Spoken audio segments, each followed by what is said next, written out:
అయితే అసలు ఈ తాళపత్ర గ్రంథాలు ఎందుకు మనం చూసుకోవాలి?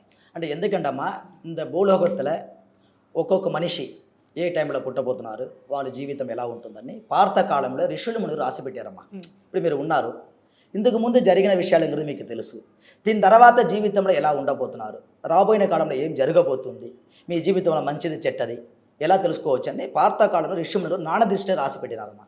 దానికి ముఖ్యంగా కారణం శివునుడి అనుగ్రహము, గురువుడి అనుగ్రహ రూపంగా ఒక్కొక్క మనుషులు ఎలా ఉండబోతున్నారని పాత కాలంలో తాట్యాకు తాళపత్ర గ్రంథంలో మహర్షులు అద్భుతంగా రాసి పెట్టి ఉన్నారు. అర్థమైందమ్మా?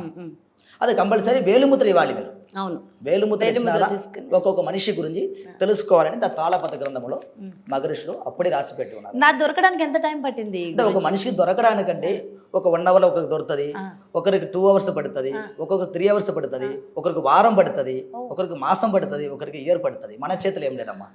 అది సంవత్సరం పడుతుంది. దొరకచ్చు దొరకకుండా పోవచ్చు. అది కానీ ప్రార్థన అందరికీ దొరుకుతుందని గ్యారెంటీ లేదమ్మా. అది కానీ సమయం రావాలి, అంటే దానికోసం మీరు రావాలి, అదికి దేవుడు తీసుకురావాలి.